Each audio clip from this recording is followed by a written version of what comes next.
Okay, I'd like to call to order the Public Health and Community Service Committee meeting on March 2nd at 8:34. Kathy, can I get a roll call, please? Hendricks. Present. Ness. Present. Shorten. Van Hoff. Here. Wagner. Here. Altoff. Here. Von Bergen. Here. So I see Pam is online. Can I get a motion to let her into the meeting? I so move. Okay, Ms. Wegner, second by Ms. Ness. All those in favor? Aye. Aye, okay. Next, we've got minutes approval for the Public Health Committee Community Service meeting on February 2nd, 2023. Can I get a motion for the minutes as presented? Motion. Motion by Ms. Wegner, second by Ms. Hoff. All those in favor? Aye. All those opposed? Motion carries. We have no public comments and no reports. Next, new business, no new business. So, oh, I missed members' comments. So, members' comments, please. No members' comments. Eric? No? Okay, then on to reports, new business. Brings us to the routine consent agenda. Is there anything anybody would like? I have a question, but I'm not sure which one it is, because I didn't pay attention.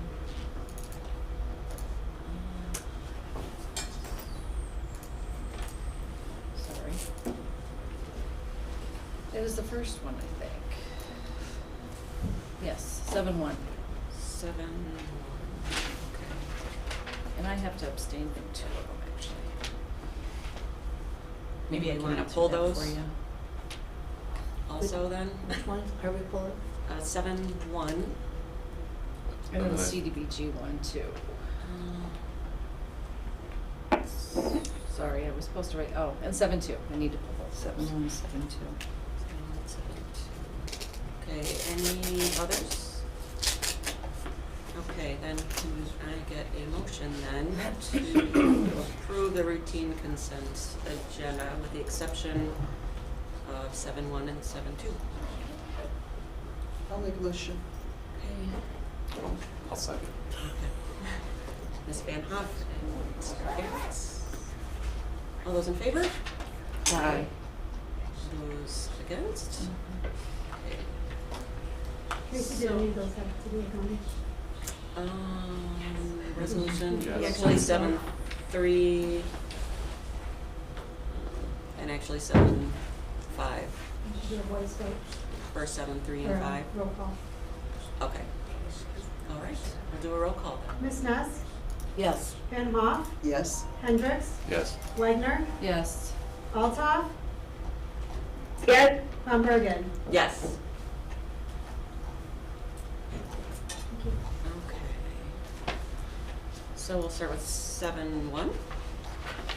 So, in reading this, I just wanted to be clear, the Treasury rental assistance funds, this amount, 1,804,000. is this all gonna go to the project on County Line Road? What this resolution is saying is the U.S. Treasury funding that we received, 25% can go towards development of rental assistance. And with this one, if we have permission to put that 25% towards development, then we will put out a notice of funding opportunity, take an application for it. We'll do hearings, and then those will come through here based on the recommendations from a Community Development Housing Grant Commission to here, and then ultimately to County Board in August. So we don't know exactly what development, it's just to use the funds for development of affordable housing units. Okay, so I guess what got me confused is that letter from the planning development. It just talked about letter of support for pivotal plants on County Line Road, so I thought that's what it was. Oh, that attachment is showing evidence of requests in the community for need for housing. Makes total sense. All right. That's all I had. Okay, anybody else? Would you assume that for $1 million, is that likely one project? Is it likely several projects? Are we just gonna wait and see what comes in? I think we'll wait and see what it comes in.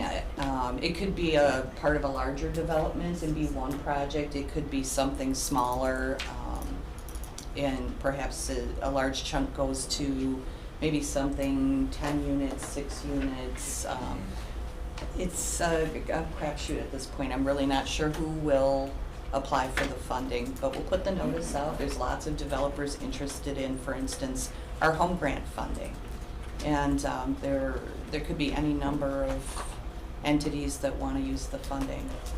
Well, and I have a question, comment, which is, considering that we're putting the workforce group together, I would really love to see this embedded in a larger strategic plan that prioritizes certain areas that are going to support workforce housing, some of the stuff we talked about, so that it's not like somebody does one thing here and that we bring our resources together and we use them more efficiently to meet whatever goals that, you know, the workforce group comes. It might be a planning, it might, I don't know at this point, but I would hope to see some of that rather than, you know, I know some communities have some affordable housing.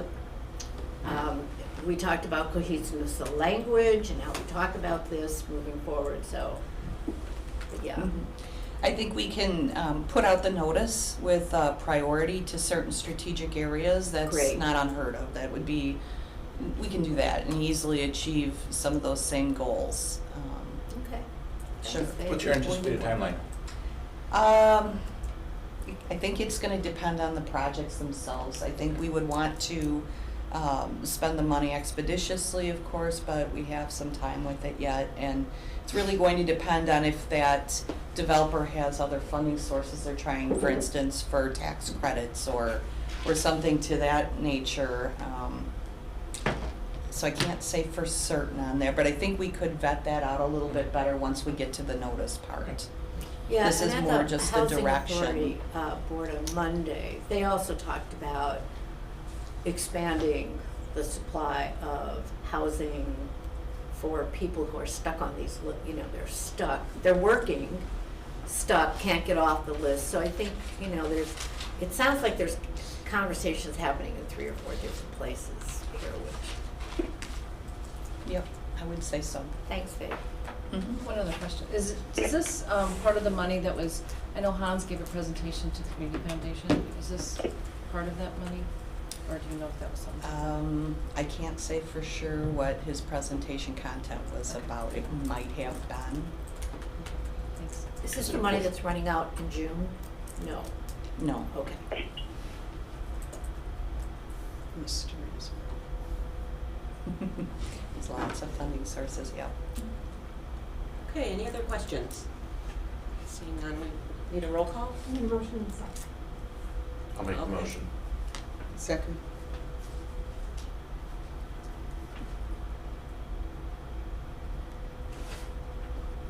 Wagner, Yes. Van Hoff, Yes. Hendricks, Yes. Ness, Yes. Altough, Yes. Von Bergen, Yes. All right, thank you. On to 7.2. We get the motion first to approve 7.2.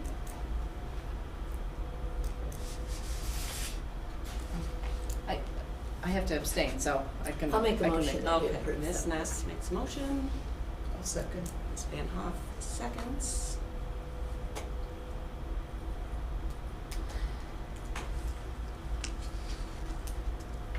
All right, with there being essentially monies involved, should we do a roll call on this one also? Van Hoff, Yes. Ness, Yes. Hendricks, Yes. Wagner, Abstain. Altough, Yes. Von Bergen. Yes. Okay, no old business, so we'll move on to presentations.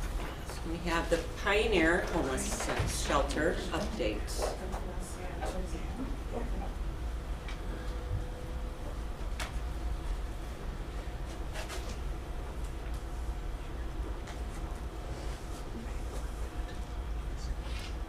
Want me to scooch this chair down, Frank? Can you do that for me? I'll sit here, I'll. Okay.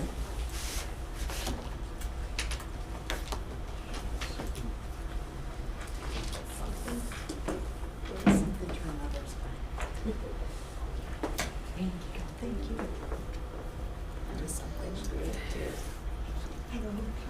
you to see you. Hi, I'm Gina. Nice to meet you in person. You too. After all those emails. Yeah, I know.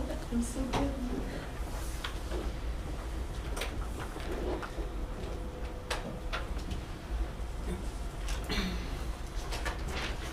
All right, so, good morning.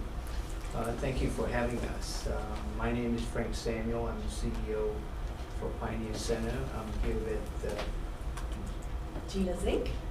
Nice to and, meet you. yep, and Carrie, a friend, is not here.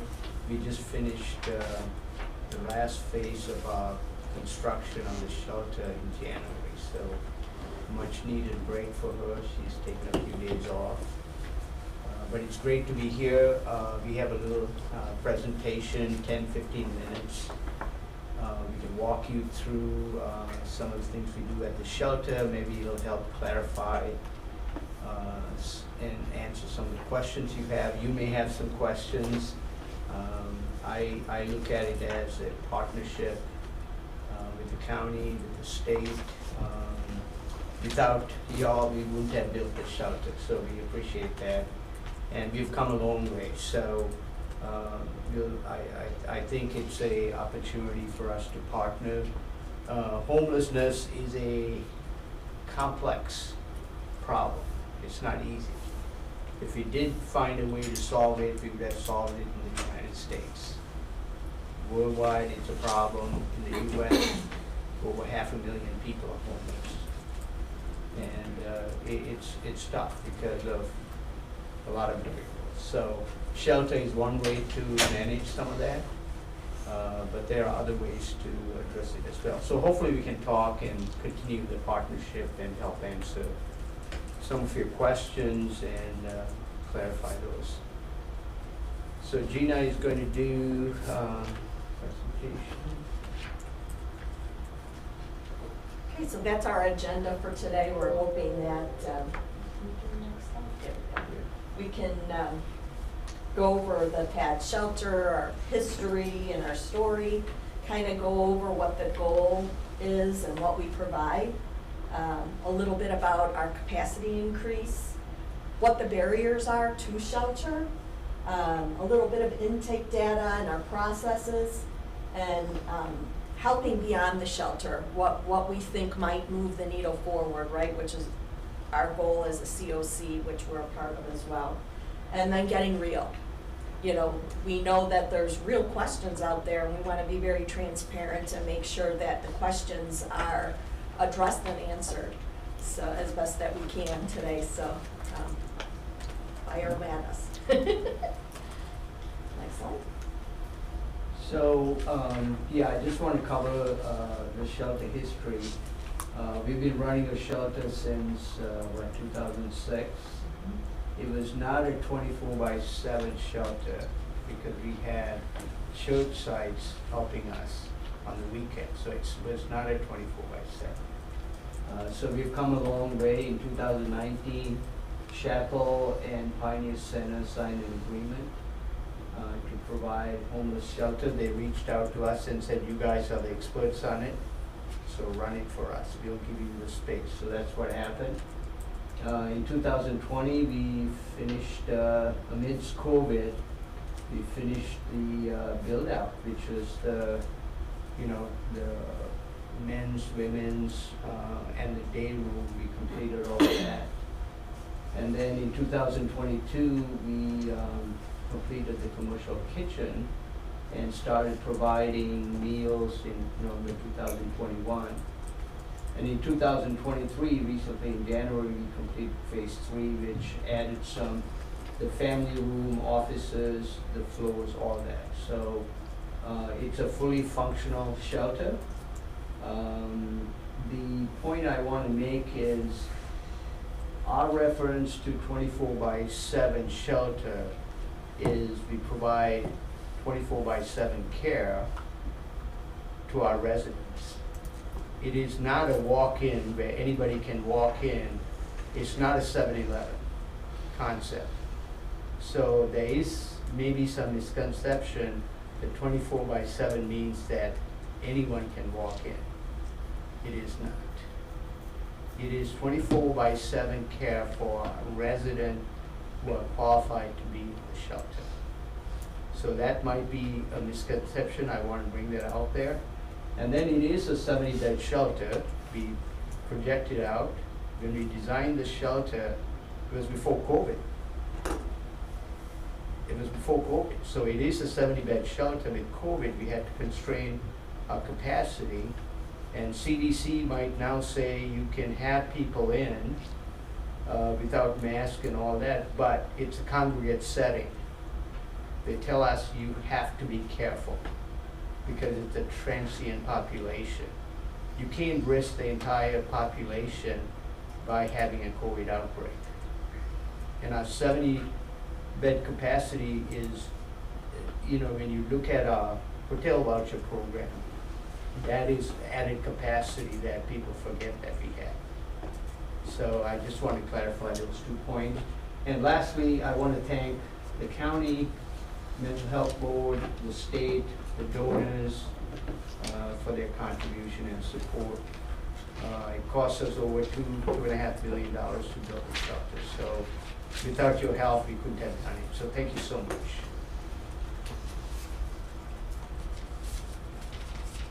All right, so a little bit about the pad shelter, what our goals are, and what's provided.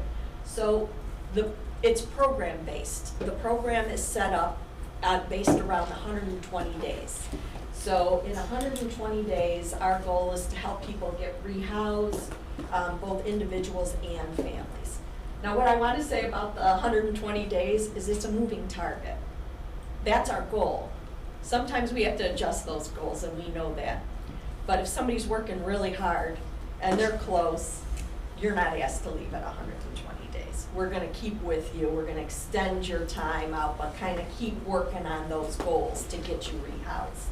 What we want to share with you is we just pulled January data, and you can see that the average length of stay for January is 65 days. So it's well under the 120-day goal that we set. And when they can make that goal even sooner, it's a big celebration by all, Just looking at the data for people who left in January, 61 days was average, and it's 69 days for the stayers. That's the people that are right in the shelter today. That's that number.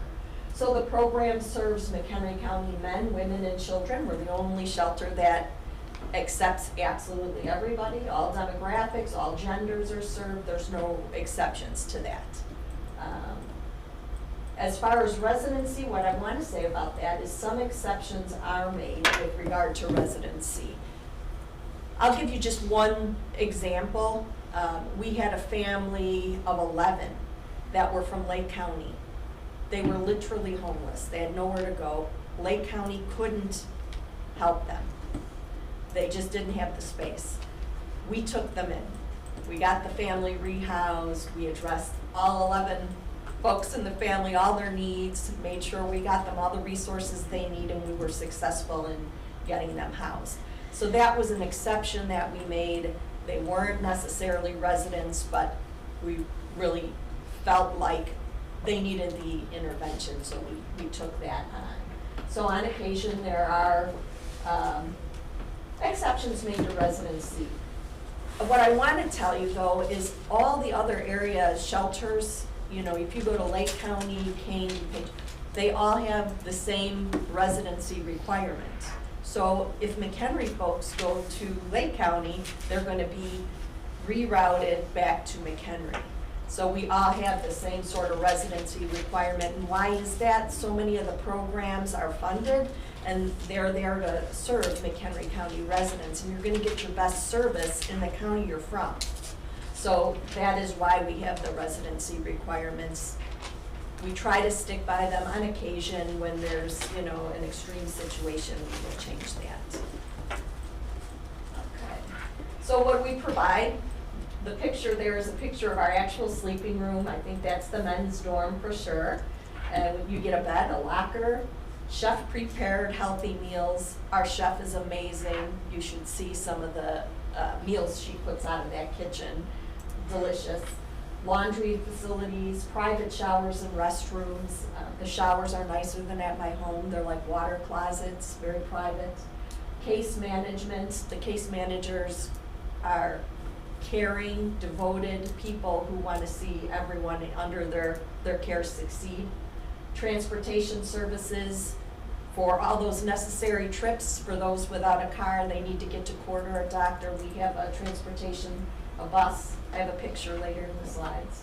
Mailbox, that's important when you're homeless. You want to have a place to receive your mail and you could do that there. Access to clothing and personal care items, and then we even have aftercare case management. So once they leave the shelter, we try to stay in touch and make sure we're staying on track. And that if they're having struggles, we help them resolve them, we help them work around. So that's the aftercare case management concept. Referrals and linkages, while they're with us, we help with everything. We have job and employment services that we connect them to, housing placements assistance, mental health treatment, medical treatment, substance misuse treatment, community service opportunities, school systems that we have to connect people to, trade programs, credit counseling and budgeting. Sometimes it's hard to move on if you don't have the best credit. Life skills, sometimes it's very basic. We've got to get them on a schedule of taking care of themselves. Pastoral care sometimes, and more. You know, people are so complex and so faceted that we have to kind of pivot and readjust to meet the needs, whatever they are. Okay, capacity. So we just recently increased our capacity. We have the ability to serve 55 people plus the hotel program. So there would be additional beds there if we ever got to the 55. You know, we're working, like Frank said, with a transient population amid COVID pandemic, and so we have to cautiously manage the shelter. Plus this year we've had flu A, RSV, all these things that are very contagious that we've had to manage in the shelter. Increasing the capacity, but does this move the needle and prevent and solve the homeless problem we have? Unfortunately, it doesn't. I'm going to explain why. We can make that number 155, and it really doesn't move the needle, and I want to explain why. Okay, there's a lot of barriers to people who want to access a shelter or not. One of the things that people have told me, and this is just the short list, there's more. They've said, you know, no way am I going to live in a shelter. I don't want that loss of privacy. I'm afraid of going there. I'm afraid for my safety or that of my children. I just would assume live in my car or in a tent. I feel that's safer. Sometimes people come and they're not a resident of McHenry County, and that's a barrier. Sometimes they have serious violent pasts. Just last week, I worked with a guy who has a gun charge and an active strangulation case. Very violent guy, clearly has some serious mental health issues. Does he need help? Yep. Is he appropriate for a congregate? No. Some people come in and they need a higher level of care. They need skilled nursing. They're not able to even care for themselves. So being in a congregate isn't the best placement for them. We need to match them up with skilled nursing care. Sometimes they have pets and they don't want to leave their pets. They'd rather be homeless in the street and have their pet than be without their pet. Some people have such serious mental illness that their minds are not clear and they can't make the decision to come to shelter. It's not that we don't want them because of their mental illness. We really want them to come, but they can't make that decision. Or we, have to plant a lot of seeds to eventually get them to come. So sometimes people will tell us, no, I'm not coming to shelter because it's too hard to use there. They might be addicts or have some sort of a substance misuse issue, and it's just too hard to use when you're in a shelter. And you can't bring your alcohol on site, you can't bring your drugs on site, and so it's challenging. And we're right on 31. There's not a really good place to go to get these things. So some people just don't want to honor a curfew. They don't want to be told when to come in. They feel they're adults and they want to come and go as they please. Some don't like to be in the same place every day. There's a guy who's unsheltered right now. We had him in the shelter. They said, "Why did you leave? You were doing so well." And he said, "I'm not used to sleeping in the same place every day, and I don't like it." So he didn't return. Some people say they can't sleep in a room with others. There's a lot of sights and smells and sounds when you're living in a congregate. It is tough, and they just can't do it. Some will tell me that the shelter's too far from their job, wherever their job is in the county, and gas is so expensive that for them it makes more sense to sleep in their car near their job rather than try to commute every day, so they won't come. And there's more. There's probably, I can think of a dozen more probably reasons why people will tell me they won't access the shelter, but that's common ones. All right, and here's how we know this. So if you can see this is January data. We had 86 people call us, okay, and say that they wanted an intake for shelter. So out of that, 19 we could never get a hold of again. They ghost you. You try to call them back, you can never reach them. That's 19 people. We had 16 that actually completed an intake and they moved into shelter. We had 9 people that we got a hold of them, they declined services. They changed their mind, they didn't want to come. We had 6 people that were denied because they had something serious and violent on their background. We had 20 people from outside the county, calling from Cook County, Lake County, DuPage, what have you, Wisconsin. We get a lot of Wisconsin people. And then we had 5 that they were on our wait list, ready to come in, and they didn't show up for intake, And why do we have this wait list? Well, sometimes people say they don't want to come to shelter. Who would want to come any sooner than you have to? Maybe they know they're going to be homeless at the end of the week. And so we schedule them. We put them on what we call our wait list because we're waiting for them to come. Not that they're waiting for us, we're waiting for them. So there's this wait list. But they had a scheduled intake and they didn't show up. That was the case for 5. And then 11 of them self-resolved out of the 86. They found other places to be, and that was the result. So looking at what our approvals and denials are overall, 54% were approved to come in, 46 were denied. Out of that, if you take a deeper dive into that, 24% were declined services because of background or residency, 29% came up with an alternate place, 9% did not present for intake, and then 38% did come in.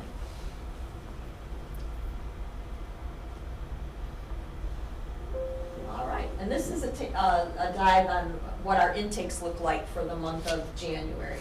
So we had 43 people total come in and live in the shelter in the month of January. 16 of those were intakes, and 9 exited the program. So that's Kimberly. She's our office coordinator, and she does a lot of the pre-intake work. That is probably her working on a pre-intake right now. To get into the shelter is easy. You just call the number, press 1. If she's at her desk, she'll answer. If not, you leave a message. She does a pre-intake assessment, and that gets completed.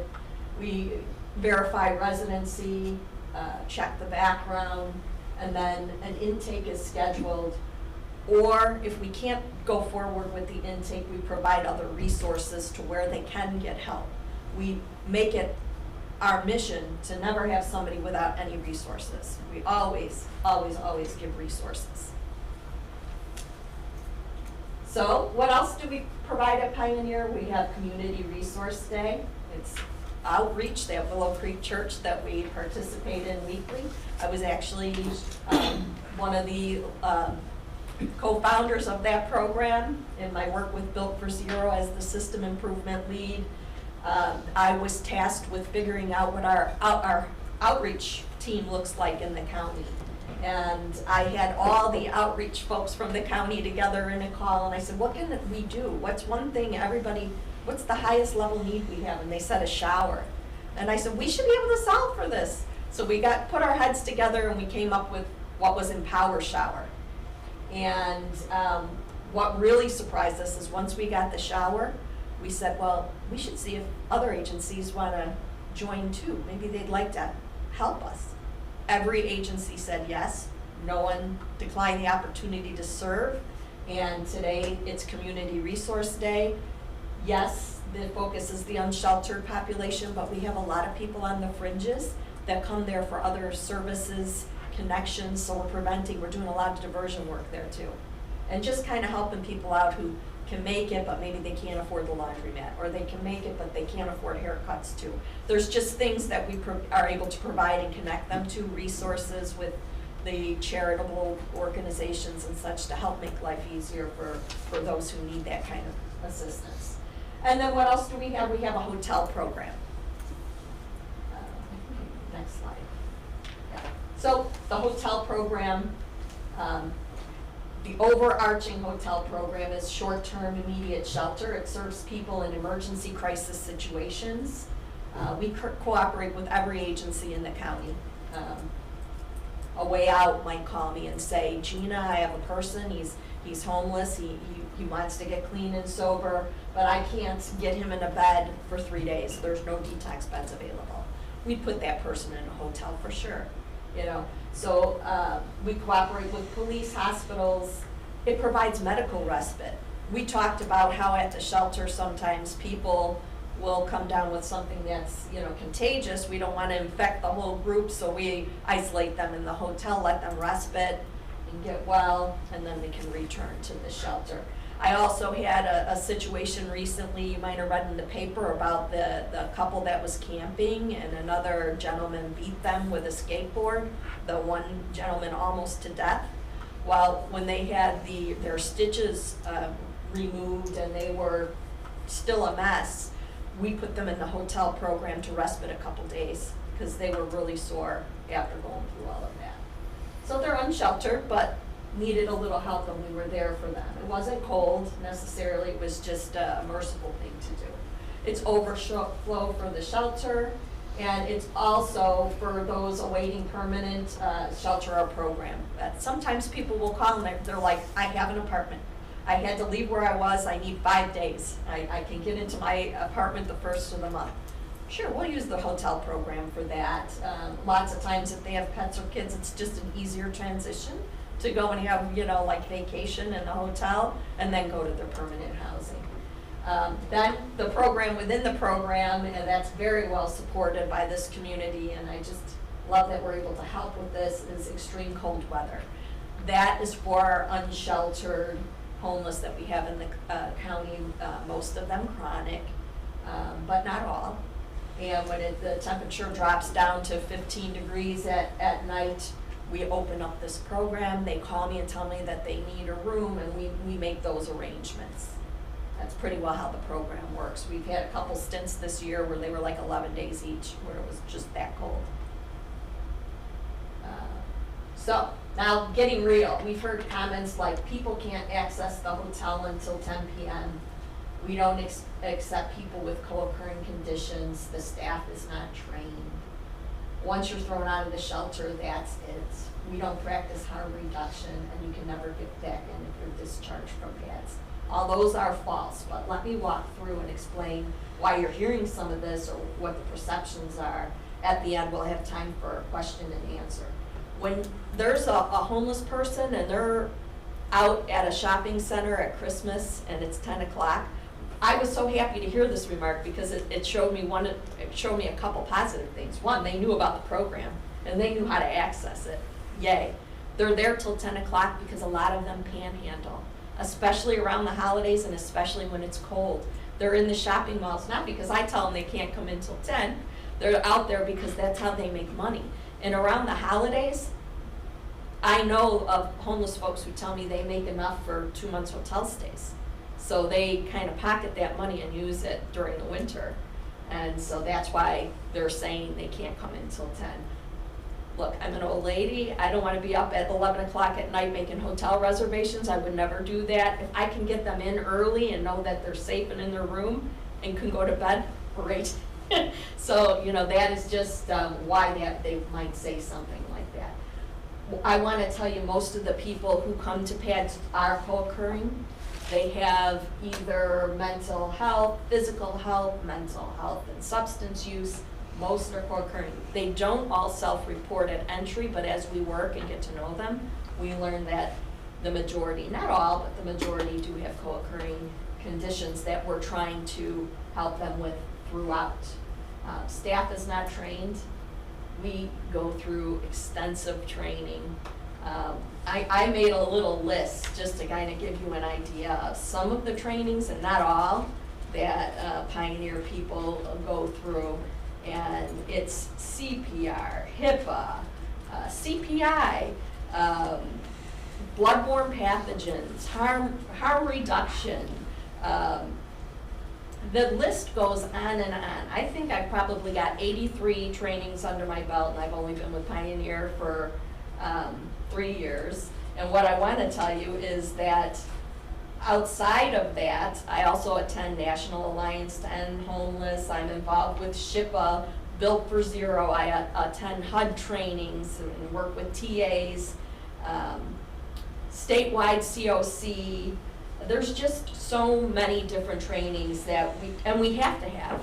And what's awesome about the staff that we have is that we all want the education. We know we need to stay on our game in order to serve people and help them on. So it's definitely training. Extra training would be trauma-informed, ACE, which is super interesting, and all of that comes into our day-to-day. And I also want to let you know that we recently got CARF accreditation. It's the Commission of Accreditation of Rehabilitation Facility. I passed this out. This is our first handout that we have with our CARF certification. We are going to, it should be, we went through the review. Mm-hmm. Hopefully we'll know. I think there was no findings or anything like that. Yeah, and PADS had nothing, no findings or anything, which is huge. We were expecting that there might be something because it was the first time, but there was nothing that came back. So we were really excited about that. Once you're thrown out, that's it. That's really not true. For some infractions, you might be asked to leave for a day. There was a fella yesterday or the day before, he brought in a bottle of alcohol, fell out of his pocket onto the floor. Mm-hmm. You can't have alcohol in the shelter. He's not bounced from the program, but he was, and not even that day, because it wouldn't have been safe to release him that day. But when he was sober, he was told, okay, now you have a 1-day ban. We'll see you in 24 hours. So that is, and it could be a 3-day ban. It depends on the infraction and how many times we've, been down that rabbit hole. But it's definitely flexible and based on the behaviors. We don't practice harm reduction, but we do. We get training in harm reduction. We have harm reduction contracts, and we sit down and work with people individually to help them. They really want to manage their substance misuse, and to just quit cold turkey doesn't work, so we do work on harm reduction with them. And we've had a lot of success with it, really. They want that accountability partner. They want that person who's gonna say, so how you doing today? I noticed that you walked over to the gas station twice. What's going on with that? Don't forget our contract. And how many meetings are you going to if meetings is their thing? If it's not, we try to find another program where it's not so meeting-based. And once you're discharged, you can never get back into PADS. Again, I want to tell you that's not true. We have people there right now that were discharged before. People change. We know that. What you would have to do, though, is you'd have to tell us how you changed, and of course, we're going to trust but verify that information and make sure that you did, go through anger management, or you did follow through in treatment, and you are looking to move forward. And then, of course, once that's proven, you can come back. So that's just some of the, things that we've heard that we want to address head on and talk to you about. Next slide. So now we've said how it is, what things do we think would move the community forward? What moves the needle? Well, and you guys, you'll know a lot. Affordable housing. We don't have enough housing in the county. Like, we know we have to work on that. I heard that covered this morning. Good paying jobs. A lot of the jobs, really, they don't make enough to afford the apartments in the county. Better transportation. We know that in order to get to jobs, a lot of them without cars need to depend on transportation, and our transportation in certain areas doesn't work as well as, say it would in Chicago. A safe haven model or a drop-in center. That would be for your chronic homeless who might not use it every day, or your people with that serious background, even maybe people who are kind of coming through town. More PSH, that's permanent and supported housing. We do have some in the county, it's always full. One thing we don't have in this county, and other communities have it, is family PSH. I can explain that more, but I'm trying to be respectful of time here. Residential mental health facilities, there aren't hardly any of those, and they're needed. Landlord incentives and mitigation, we're working on that now in the COC. Brandon and I are closely working together to try to get something off the ground on that. Safe parking, other communities offer safe parking as a way to reach those that are living in their car. The idea is not to just give them a parking spot. We want to get the people out of the car and into housing. And then SROs. For some people, that's just perfect. They're not gourmet chefs. They don't cook at all. They just need a room and a bathroom. It's affordable. SROs would be the way to go. We do have some, but not enough for the capacity of people. And then ADUs, which are tiny houses. It would be another possible solution in the county that might provide for many. They would provide that privacy piece and independence. So those are just some of the ideas to move the needle forward. So final thought, our goal is to make the homeless experience different for our residents here in McHenry County. We want it to be rare, brief, and non-recurring. And I believe homelessness is solvable, and so does the rest of my team. But we got to remember that the poor will always be with us, right? It's biblical. And some people are just going to choose that nomadic lifestyle. I don't know if any of you saw Nomadland. I meet people like this. That's just their lifestyle. They like it. They're not going to change. The pictures, that is an actual, that cart is really a homeless person here in the county. This cart. I thought it was fascinating and took a picture of it and wanted to share it with you. Those big coffee bags, and you wonder how he could even manage to get all that on there. This is a person who will even refuse the hotel program. Why? He doesn't want to leave his cart.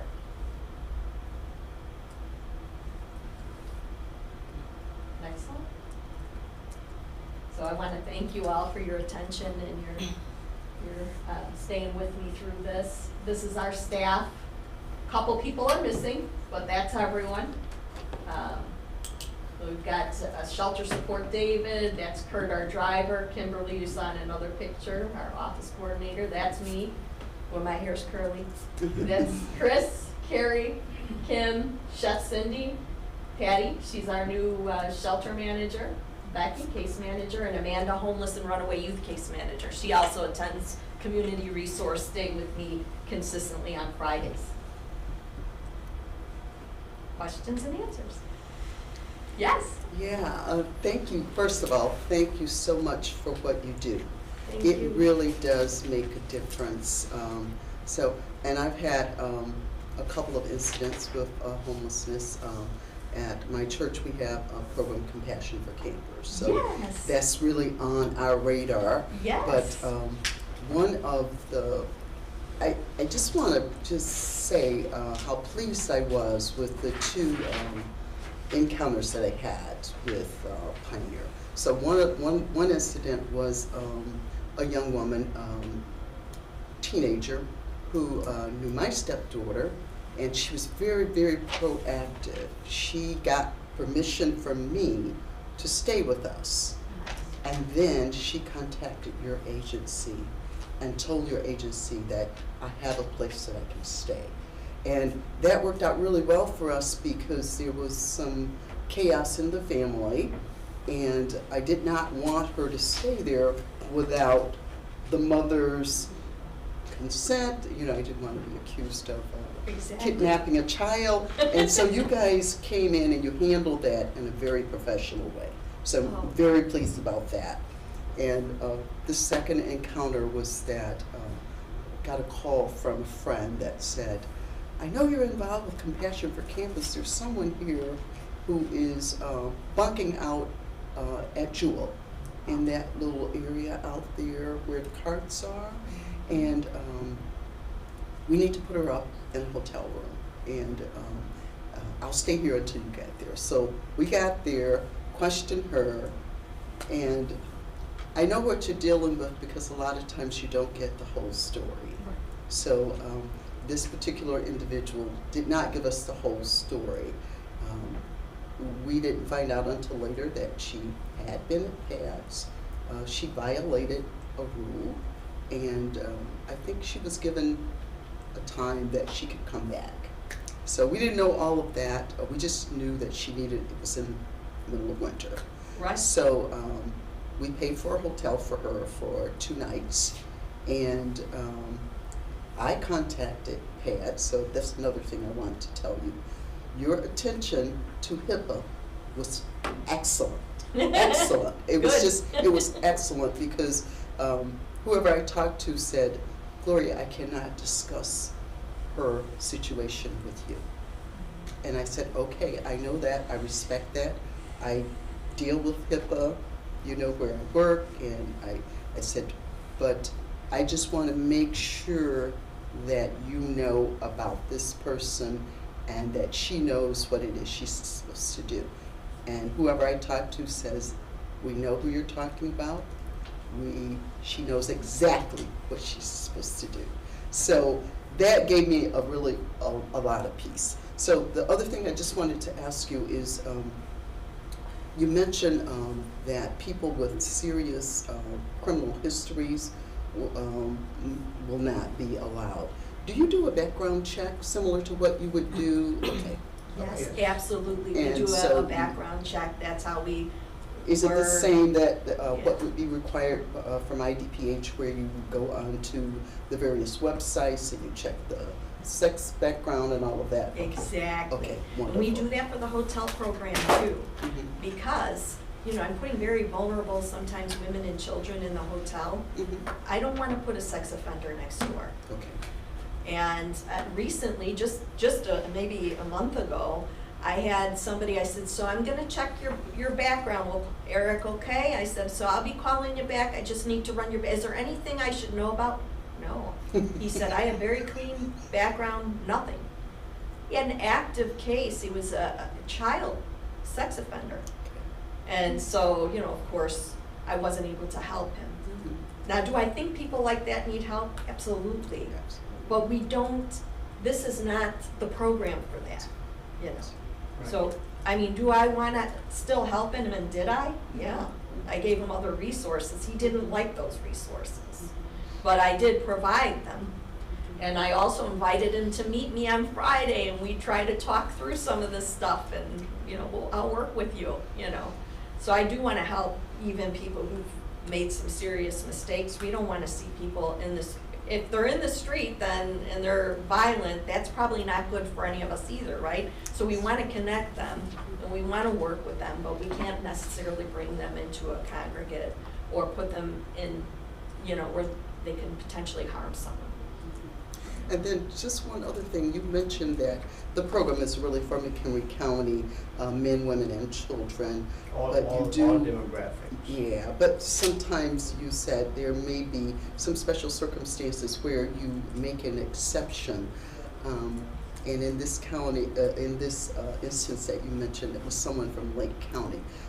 Do they kind of give us chips to where you maybe, you know, it's like, oh, okay, you helped us out here. Is there any kind of I know, reciprocity? yeah, that's a good question. I love that question. I do participate in their coordinated entry meetings in Lake County from time to time, and I know there's their folks in their system. And they have, you know, a lot more services and agencies than we have here. Yes. So, you know, I always question when somebody can't find anything in Lake County. But I will reach out for folks and I'll try to figure out what is the barrier, or did we uncover every stone in Lake County?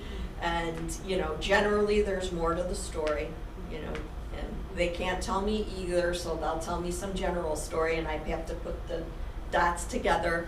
But then I'm able to still help that person with other resources where there's a safe haven. Okay. And, Yeah. and then just one last thing, you mentioned that I'm an old lady. You're not an old lady. You know that 60 is the new 40, okay? Thank you. Thank you for that. Thank you so much. I was Member joking when I said that. So, Wagner. thank you. So I do have some questions. How often are you guys at capacity in the shelter? I can't remember a time we were at capacity because we have the hotel program that we would use if we had to, so it's not really been an issue. Usually the average has been around 35, 40, Yeah. plus the hotel program. I So get- we've never hit the capacity. No. And then, you know, what I want to say is the reason why we really haven't bumped the capacity up to 55 is because there's no demand. We're not going to fill it. Right. For all the reasons we laid out, the numbers, Yeah. background check, residency, people don't want to come to a shelter for all the But if the right mix of 55 presented itself, you could now. we could do it. We could do Yeah. it, that Plus- and more, you Right, know. if we plus had the to. hotel program, right? So it's 55 plus the hotel program. Yeah. We advertise it as a 70 because that's how it was designed for COVID. It still can, but do you want to put everybody in a dorm setting under COVID? Probably not. It's a risk. People say, why don't you? You advertise it at 70. You should have 70. Well, on the average, you only have 35, 40 plus the hotel program. So we never hit that. And you know, when we talked about the people and we do report out the numbers, what I want to tell you is if we said, okay, we're going to be at 38, we always flexed on that a little bit. Like, for example, we don't count the kiddos. We didn't count the kids because they don't need that 6-foot footprint. You know, they just, because they're with their mom, they're in the same bed or a bed right up next with them, so they don't need that 6-foot footprint. So we're not really counting the kids. You know, we're trying to leave space around the beds for the adults. And you know, if they're a family, we can cluster them together, and they don't have that. They're kind of in that bubble. Okay. So are there separate rooms for men and women? And then how many rooms do you have for families? Great question. So we just completed extra rooms in our final phase of our build out, and we could use those however we need. So we use them, we call them flex space, but they could be used for families, they could be used for whatever it is we think special comes up and they need to be separated out from the rest. But we do have a women's dorm, and then there's a men's dorm, and they're how many- separated. And how many of those flex rooms do you have? Two? Uh, We have two? I think we have Two. 3 if we Okay. count the other room that we would just We just built a use. family Yeah. room which is much bigger, so that when we have kids, we can put them in the family, because we didn't want kids to be, sometimes there are kids in the men's side, and we didn't feel comfortable with that. So now we have the flexibility to put the kids with their moms or dads in their family, so we just built that. And the family room too, if you've got a mom and she's got 2 or 3 littles, and they're running all over the shelter, it's so hard on her. Now that we have the family room, she can go in there, she can shut the door, she can read a book to her little ones, they can watch a movie, they can kind of have that room where they can run around and she can keep an eye on them, because it is a big space. And when the toddlers get loose, they're great. Right now, we don't have any littles in the house, but I love it when the kids are there. I think they add so much to the mix, and they're so fun to have around the house. But yeah, it's hard on the moms because, you know, they got to try to keep an eye on their littles, and they go in different directions. I can imagine. Yeah. So what happens if there is somebody who's under 18 who comes and needs shelter? That, we have runaway and homeless youth case managers that work through that. Generally, that's a DCFS situation when they're under 18 years old. Yeah, so we have homeless youth is over 18, correct? Yes, within the shelter, We have but they 4 work beds in assigned. ICE, yeah. Yes, so we have, if it's over 18, we have 4 beds allocated. If it's under 18, that comes under youth program, CCBY and DCP, and we have a contract with Shelter Inc. I think they're in Palatine, to house those kids. But it's also a DCFS situation. Right. Well, they age out of DCFS at 22s, and at that point, It's They're 18. emancipated at 18. yeah, but I They mean, can't be in a shelter Yes. under 18. well, maybe not in a They shelter, can't. but they still can get these, Yeah, but they can't get housing unless they go into a foster home. There under is 18. a special program for those that are aging out of DCFS where they have some allotment of funding where they Right. can help mhm. for a short time. Mhm. He had spoke at the COC meeting, so I know if we were to encounter that, we could. But they don't do housing. They do Some. vouchers, so Okay. that they cover the rent. And they have to find housing. They have to find it, and Yeah, then they well, they're cover the there. rent. It's kind of like TBRA, similar to TBRA, tenant-based rental assistance, where the rent is paid, and it's, you know, for those that have aged out of DCFS and are trying to enter into that whole adulting thing, which is rough. Well, you gotta find the unit. Yes, you gotta find the unit, right, right. Yeah, because I know when I- I worked with the youth, DHFs took over at 22. They're aging out of DCFS then, so for some of the group homes, Yes, it's that's for the disability folks. Yes, 22 is the age for that. We used to have 2 group homes until age 22, and now we have an adult group home for that. okay. That's on the disability side. I have a question. Yes. Are you done, No, Kelly? not yet, sorry. So, what happens during the day? I mean, if they have jobs, but do people just kind of hang out there during the day too? Well, they're invited to, they can Yeah. stay there if they certainly Yeah. would like to. Most of them do go out, and yes, many of them have jobs. Some of them in the shelter I was looking at, what do they make right now? And there were a couple of people, more than a couple, make over 2,000 a month, but they can't find an affordable unit. So they're there, they have jobs, they just can't find a place, so we're trying to help them with that. And then when you're working full-time, and then trying to, it's hard. Yeah. And then the trauma of being homeless, and you're dealing with that too. I mean, there's just so many facets that you're having to address once they're at the shelter. But you're right, they can go, and we have a curfew, but if, let's say you happen to work a 3rd shift, we work around that. You know, we're not gonna tell you you can't keep your job because we have a curfew. No, we work around that. We know your schedule, we know when you're coming and going, we have cameras, we see you pull in the parking lot, we're ready for you. And same thing, 2nd shift, you know, if you're working later, that's fine. You know, we want you working, whatever job you can get to help get you out of this situation, you know, we're there to support you, not throw up more barriers for you. And what is the last time, so somebody shows up, what is the last time they can show up to be admitted to the shelter? Like 8 o'clock, 9 o'clock, 10 o'clock? Well, they can, you're talking about the residents?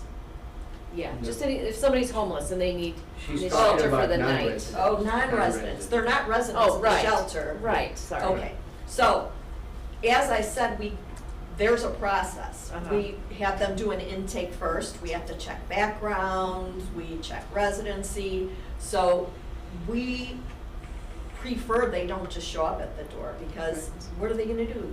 Right. Go sit outside? You know, Yeah. we'd rather that they phone us and let us work through it and then try to help them from there. Being that transportation is a problem, it's better for them if they just kind of stay in place and call us and let us work through and then get them in so that they can get a badge and an ID and come on in, you know. So Kelly, I think you're talking about if somebody shows up in our shelter, what do we do? Yeah. We can't get them in. And the reason for that is they have to go through the background checks.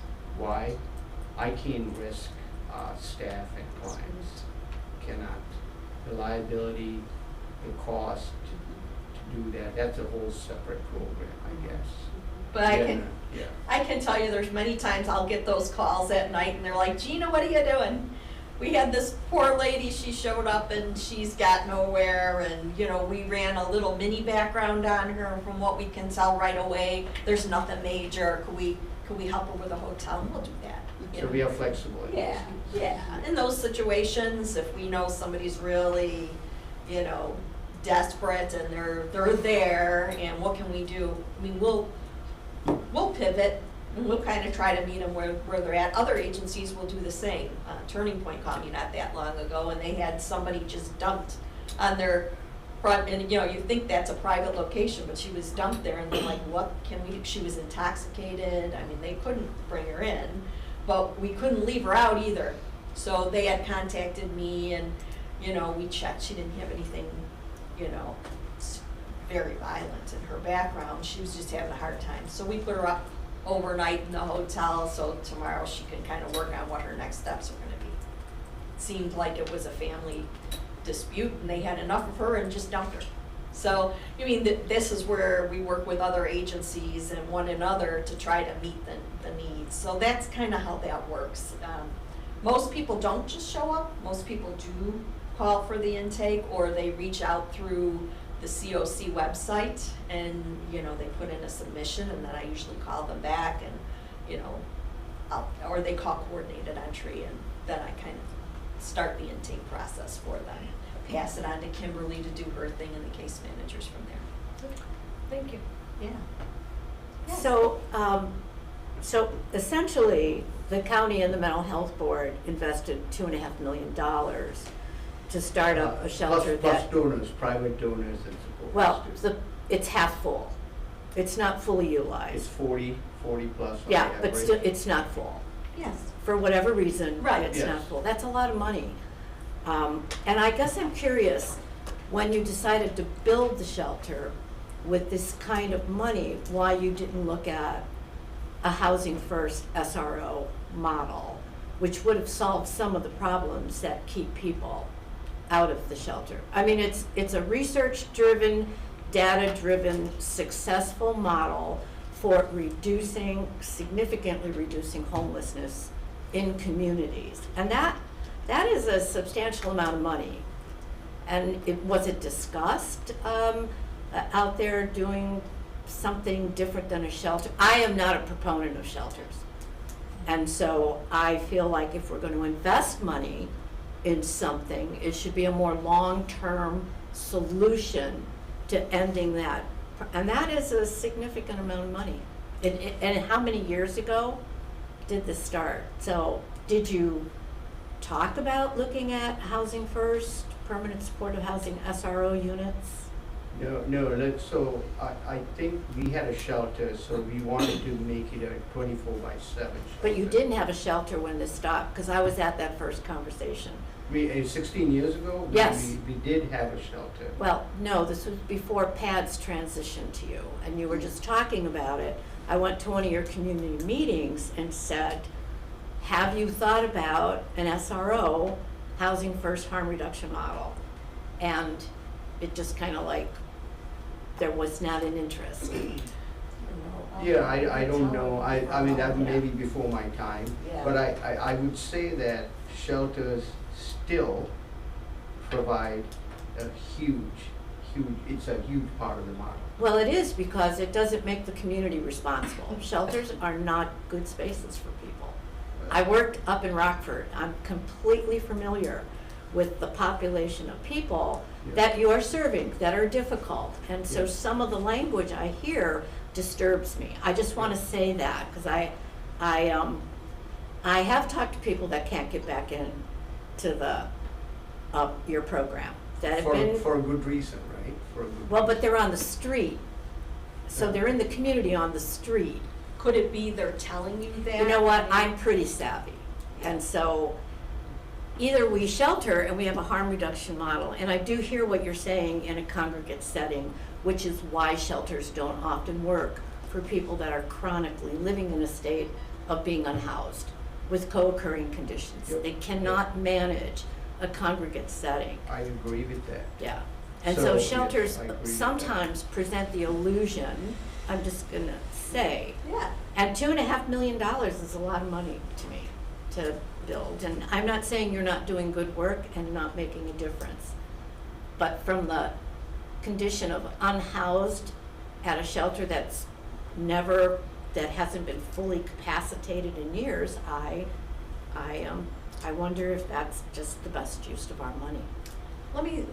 If something comes to mind, and I'm just gonna say it. you know. Sure. We had $10 million in COVID money that we used to shelter people, and a lot of those are ending up homeless again. Sure. So, that was $10 million. That was a super, could we have built our SROs with those at that? I mean, I know we were handling a pandemic and it was an emergency.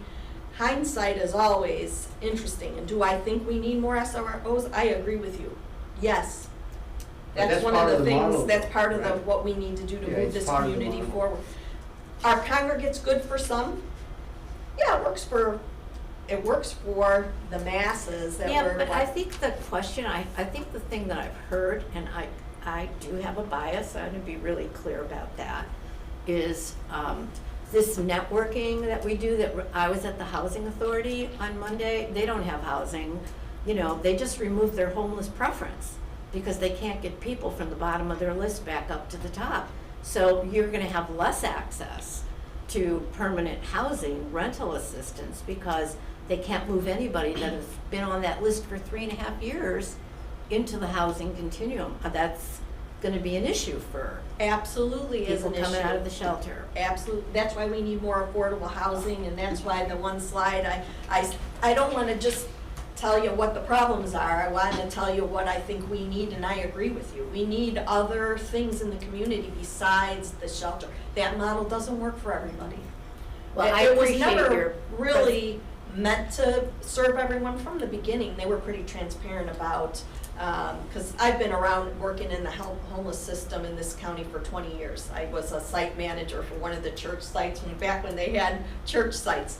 So we knew from inception that the shelter might help about 85% of So those. how did you decide the 70 capacity for 70? We only had, Yeah, yes, I know that. so the chapel gave us 6,500 square feet. And when we did the drawings, we told them for 6,500, you're not gonna get much.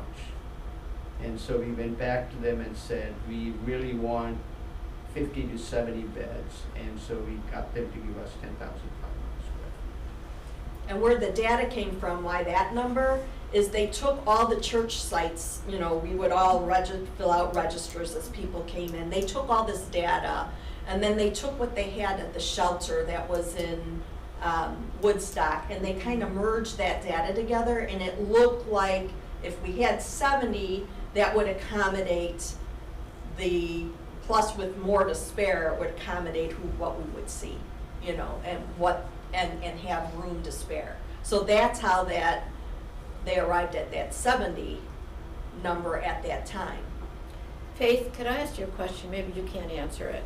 When they did the point in time count for McHenry County, do you know how many individuals were counted as living unhoused? I don't know off the top of my Okay. head. I did the point in time. What was I the know- number? I don't know everybody's, but I think I did maybe 24. I counted 24. So, and I think that might have been the biggest number Because you took people out of the shelter. Some people in the I shelter. counted the unsheltered at Community Resource Day, and then I did a drive around up in the north part of the county, and I did find one person who was, So really, it's a low number. that's who can be counted though. We I know get- I that's- get that. I get Yeah, that. you know, if you're going out in the middle of the night and counting Right. people. Mhm. Okay, thank you. Yeah, it's a good question though. It's not the only solution, it's part of the solution. I agree. And if you look at some big cities, I have a friend who ran the Dallas shelter, 1,000 beds a day. Mhm. It is successful because they provided housing, employment, and Dallas is booming. Part of the reason for that, 1,000 bed shelter every night. So it Thank is you. successful, it has a place, so there is an ROI in it. If you calculate, if you take the 40 average times the earning capacity we provide, it's far dwarfs the 2.5 million, trust me. There is a payback, there is an ROI. You know, we do. Thank you. But I respect your point that we need other models too. It's just, we can't just have one model and think Yeah. that's gonna fit all. It doesn't, you're right. Anyway, thank you for having us. I think this has been good. I love the questions. I just Please. I have one more. Just kind of going off what Lou said, if there is extra money that is available, would it help to increase the number of rooms? So your flexible rooms, instead of just having a large shelter? You So- mean in the existing? Yes. It's maxed out. Yeah. Getting the 2,500, 3,500 extra was really pushing to get that. So Kelly, I wanted more pictures to show you today, Yeah. and I just didn't You have all them. should come and visit us Yeah. there. I mean, we've used every single space, Yeah. every single space. But I think the other stuff, the SROs, we need affordable housing.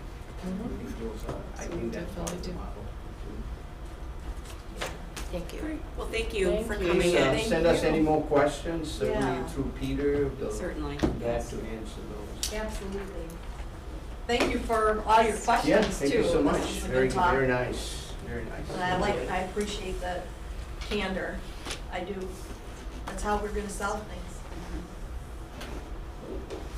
Take care. Anything else?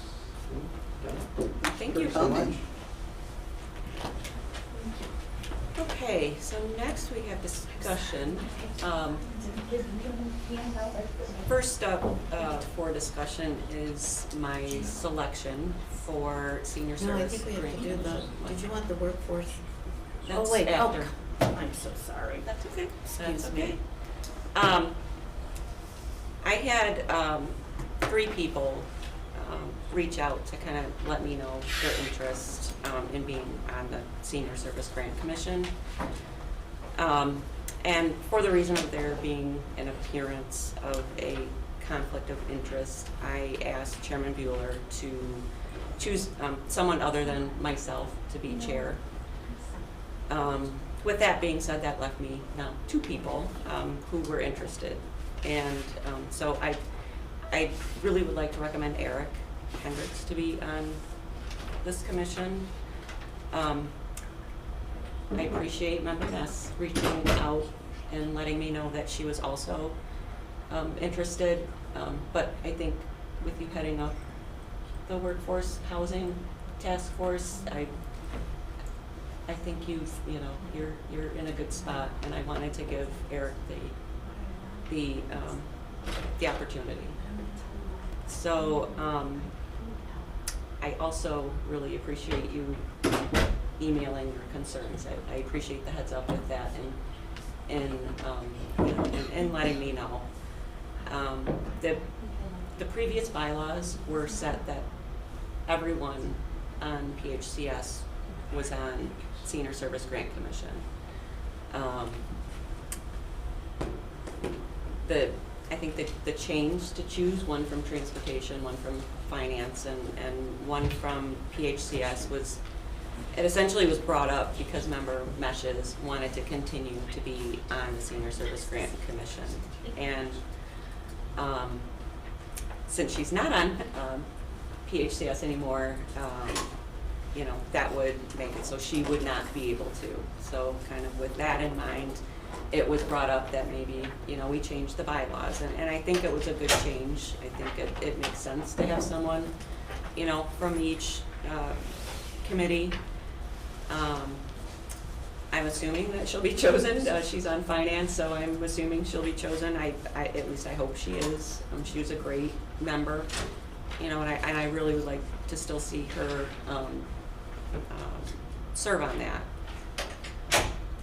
So we don't really know who's coming from the other. Transportation was yesterday, and it was Matt Kunkel Matt was selected, Kunkel. Yeah. and the group in transportation opted to pick an alternate, and they picked Carl Kaminsky. If you want to pick an alternate, I guess I Yeah. don't think that.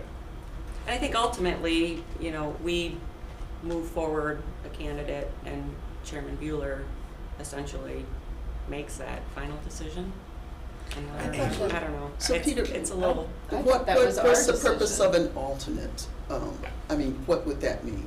It really, it's. It was just a it's discussion Yeah, that, I think you it know, was I- just a way to say, you're our second choice. I don't. Yeah, I don't know what it was. Okay. We appreciate, yeah, I don't think it's necessary.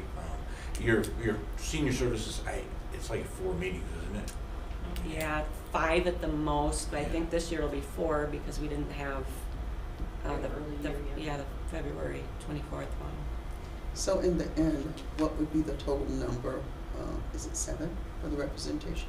There's actually, 14 on the commission, so there's quite a few other community members. I mean, as far as As board far members. as board members, it'd be 4. The yeah. chair, and then the 3 And then- committees. Okay. So, I'm just trying to remember back to the bylaws. Was it we as a group choose who was gonna be on from our committee, or was it the chair of each Yeah, committee? It was the chair of each committee. Okay, I don't remember that being in the bylaws. I thought it was just the group chose. Yeah, So- that was my Well, in my- understanding as well. Well, I said to Tracy in my missive that I sent her that I thought it would be important to have bipartisan representation from this committee, and Finding since the bylaws. member Altoff is a Republican, Right. it would be bipartisan to choose a Democrat. Doesn't have to be me. No offense, Eric, to you. But I also get that, you know, you get to make the choice. I mean, I did want to put that out there. I appreciate that. I'm, like I said, I hope member Meshes does get, you know, the finance chair's choice, so. But that gives us 1 representative from our party and 3 from the Republican Party. I'm just saying, I'm just looking for bipartisan, you know, the bipartisan representation on this. It's really kind of only 2 to 1, because I don't believe Pam will. Yeah, She's the still chair, the right? She she's doesn't a get a vote. Republican. She Let's- doesn't get a But vote. she's not voted. Yeah, well, you know what, that's just my position. And And, you know what, I really wasn't gonna go there, but I think obviously with the sentiments of some of you know, politics does not have a place on this committee. I mean, I think we all chose to be here because we wanted to do, you know, do good for our community. And as much as sometimes it does come into play in other areas, you know, I want you to know that I'm gonna do my best to not make that an issue. But with that being said, you know, I also want, as I said before, I wanted everybody to be seen and heard, and at least have that opportunity. But I really feel like I don't want it to go down that road. And the main reason why I gave Eric, you know, he was the one that approached me, as well as you, and Pam, of course. And since I'm not chair, it's up to Chairman Bueller to pick the chair. But I feel well, with you I doing. understand what yeah. you're saying. Yeah, I did want to create a point of order, though. It says here in the bylaws that the committee chooses. Oh, sorry, I'm looking at the wrong thing. I just wanna make sure that the committee chooses. The committee chair chooses.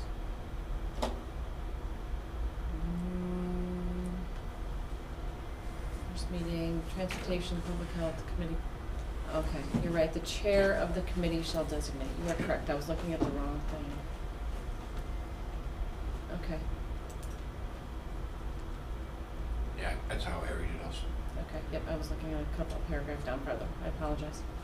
So after all that, I hope you would like to serve on the committee. I think you'd make a great addition. No, and I appreciate that, and I don't view the commission as being something that's gonna be particularly like partisanly focused, so if any of you have suggestions or concerns about an issue, please reach out to me, and I would definitely bring it up and address it at the meetings. Thank you. Okay, so 10.2, discussion on workforce housing. Thank you for leading this task force. Well, we sort of co-led. Scott's got an outline.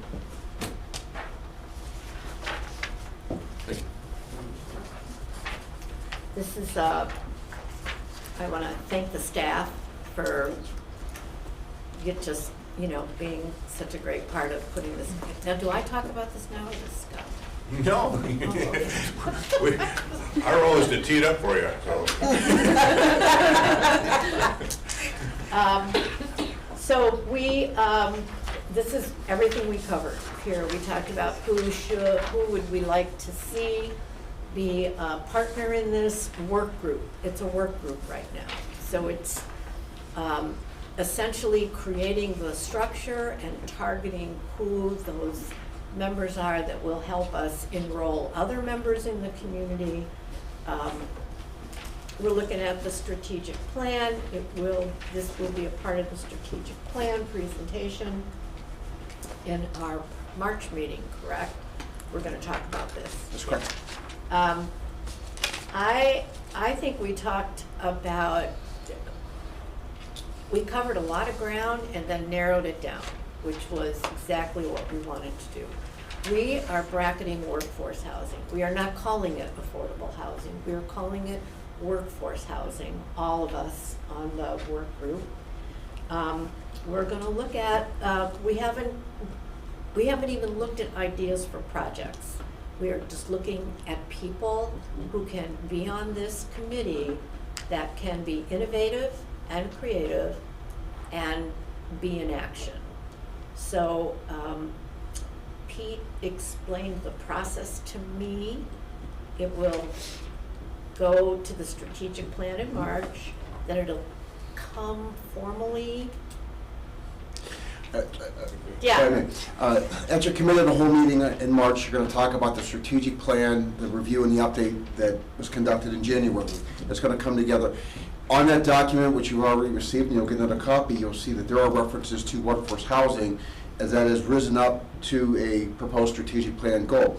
So once that is established in the strategic plan, you'll talk about it in March, it'll flow to administrative services, ultimately come back to the county board for adoption to amend your strategic plan. That validates this as a goal and objective for the county. Once that's established, this becomes a tool in which you as a county can help achieve that goal that you've established. So what we're doing is maybe a little bit, giving a little forethought into what that goal would look like and how to accomplish that goal. And this would be one path in which you can do it. So we're kind of hitting leading the target, if you will, at this point in time. Our thought process is it's an April adoption of the revised strategic plan, and then staff were more comfortable committing time to this, To it. right? Yeah, Because 'cause we then talked about. the majority of the county board says, we want you to spend your precious time on this. Yeah. And to be determined what that's going to be. Right. Because we talked about messaging and community education, enrolling partners. We want staff to help, that's their expertise. We want them to, Faith was at the meeting and Scott was traveling and he was there, but, and Member Altoff, And so to be able to use the staff expertise and use the data and the strategic plan as sort of our springboard for going forward. And then the idea would be to lay out an end game to this group. So let's say this group is, we'll call it a task force. It has a year in which to collect, collaborate, and create ideas that we then, the municipalities, are bought into, and the county provides sort of leadership to that. So, yeah, it's very. That's a very important distinction, because this doesn't work without the municipalities' Right. buy-in. The county, really, our role is leadership, our role is elevating awareness, our role is creating collaboration, but we can't do it. Right, right, and so some of the things that we talked about, like SROs, or, they work very well for individuals who are working at low-income jobs, who want to live inside a community that, you know, they can use public transportation. I mean, some of those are solutions, and helping municipalities partner with us and see this as a win-win for them, that's part of our job. And Shaylin is on the work group, and so, yeah, and you can see who else we're targeting here. The realtors, Hans and Faith, Clint Gabbard from MCC, using some of his staff, so. I had a question about that from MCC. What kind of, Well, they have researchers, and they have data, and they have students who need housing, and they have space, they have workspace. They're sort of seen as a community, a central community place where community groups come together.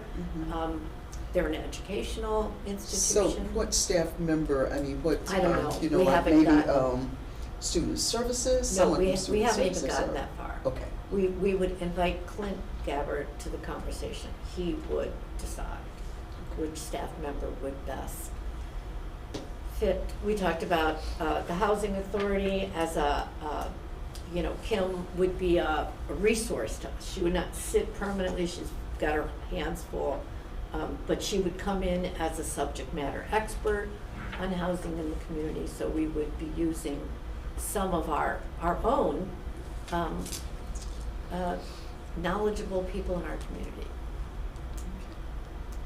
I'm curious because I know they do have just a number of services that they have for students. For instance, if someone has car trouble, they can give them money to fix Well, their this car, is really- things like that. This is But development. all of this ties This is into- development work. We develop the container and the group and provide leadership, and then they decide how it's gonna look in their own municipalities.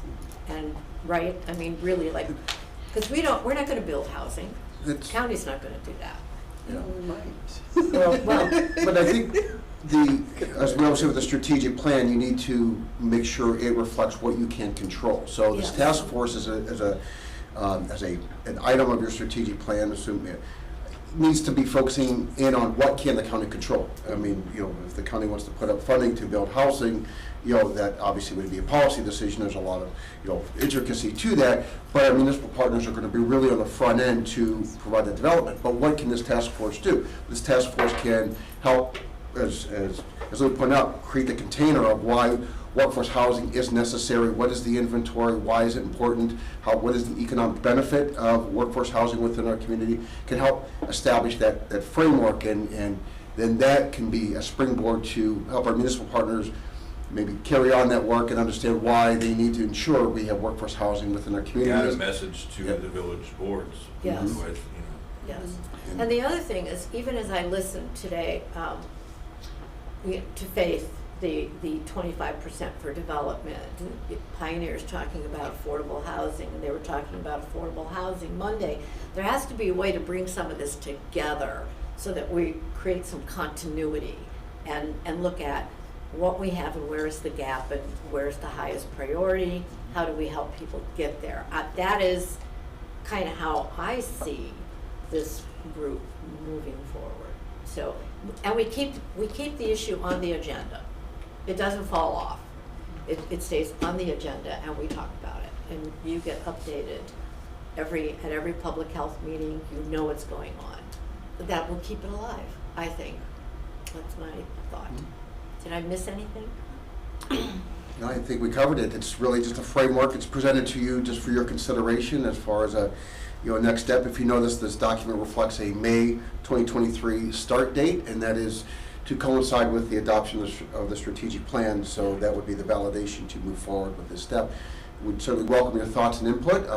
We know Pam is on the line too. She was part of the conversation. I don't know if she has anything further to add. Pam is with us. Yeah. Yep. No, I think you guys have done a nice job. It's good. Okay. That's short for you, You know, Pam. I think she's breaking up. Yeah. Yeah, it sounds like it. You're breaking up, Pam. And okay. so thus I will be quiet. Does anybody have any questions for me going forward? Okay. Thank you. So moving forward, basically, do we need to reiterate that we really want this? I think we want to finalize this perhaps after the April meeting as we get into May and before we kick this off, but yeah. But maybe we have some question marks here, we have some question marks on names, we want to have a conversation with Dr. Gabbard, we want to reach out to the realty community, so we can tighten this up a little bit in the coming weeks, Perfect. Then I kind can of give you moving, a clear. moving in parallel path with the strategic plan. It really was kind of ironic because while I put my proposal together for you, the staff had put a proposal together and they almost matched. Yes. That was, Yeah. there was like synchronicity there. That was pretty interesting. So, you know. I enjoyed that. Yeah, in the universe, it's like, wow, this is Yeah. probably really supposed to happen. Yeah. So, yeah, Well, thank you so much You're welcome. for heading that up. glad to do it. Okay, so future topics. I have one. I do too. Okay, you go first. Transportation for, well, we just heard about the transportation needs at Pioneer Center. So, like I said last month when I was at the Network Council, one of the main topics there was transportation needs for people using social services or not having access to a car or being able to drive. I think it's something that we should look into, and I would like to maybe have some of the major players come in and speak with us and talk about how they use transportation and their transportation needs to kind of get started on, I think we need to gather the information about what we have in our county before we can do anything. So I would like, if that's okay, spend some time gathering the information in the joint committee. It's definitely a topic that affects just about every area of need. So, yeah, we'll keep that on the forefront also. Okay. Well, it Did you have definitely one more affects thing? workforce housing. Yes. Yeah. And I And can Scott email you some Henning? ideas and stuff too. Yeah, oh yeah. Scott Henning is on the workforce work group, just to let you know, so transportation is represented there. Okay. Yeah, so, in my preparing to be on the senior grant commission, which I'll just transfer to Eric now. And Pam, are you listening? Always, ma'am. There is no overarching strategic plan to serve elders in this community. It's sort of broken up. And so when I was looking at, so some of the demographic is, what is it, like it's the fastest growing demographic in this county, people over 65. And when we're looking at 57% of people that are over 65 have no retirement. They've worked in jobs where they didn't get a pension, but there's no, the continuum of care has their little piece and the, senior services has their little piece, but there is no overarching, like, this is our target gap, right? We're gonna give John Q. Smith agency applying for money, well, he's not that's not a priority right now. This is, we're gonna fund this.